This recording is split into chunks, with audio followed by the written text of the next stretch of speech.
খবর 24 সাথে আপনাকে স্বাগত। নতুন নতুন খবর জানার জন্য আমাদের চ্যানেলে চোখ রাখুন। 24 সাথে আপনাদের স্বাগত। বছর শেষে মর্মান্তিক দুর্ঘটনার সাক্ষী থাকলো দেশ। কারখানায় আগুন লেগে মৃত্যু হলো 6 শ্রমিকের। আজ মানে রবিবার ভোরে দুর্ঘটনাটি ঘটেছে মহারাষ্ট্রের ছত্রপতি সম্ভাজিনগরে। জানা গিয়েছে একটি হ্যান্ড গ্লাভস প্রস্তুতকারী সংস্থার কারখানায় আগুন লেগেছিল।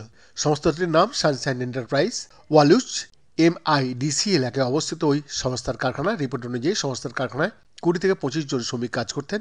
গত রাতে নাইট শিফটের কাজ শেষে 10 জন শ্রমিক কারখানাতেই ঘুমিয়ে পড়েন।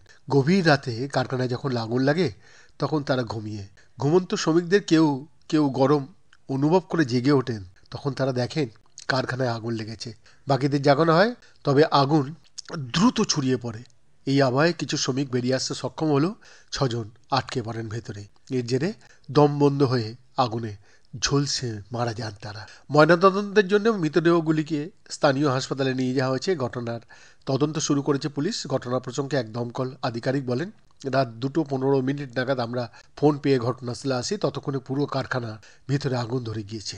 ভেতরে 6 জন আটকে আছে বলে স্থানীয়রা জানান। পরে সেই 6 জনের মৃতদেহ উদ্ধার করা হয়। কিভাবে আগুন লাগলো তা এখনো জানা যায়নি।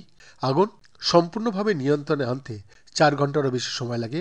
এদিকে এই ঘটনায় অগ্নিদগ্ধ হয়েছেন আরও বেশ কয়েকজন শ্রমিক। তাদের উদ্ধার করে স্থানীয় হাসপাতালে নিয়ে যাওয়া হয়েছে।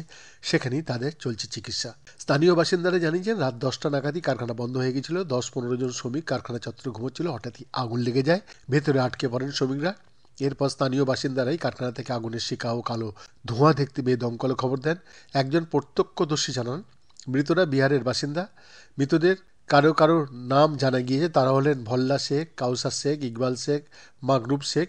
এদিকে এখনও আগুন লাগার কারণ কিন্তু নিশ্চিতভাবে জানা যায়। বৈদ্যনাথ দাসের রিপোর্ট, খবর 24।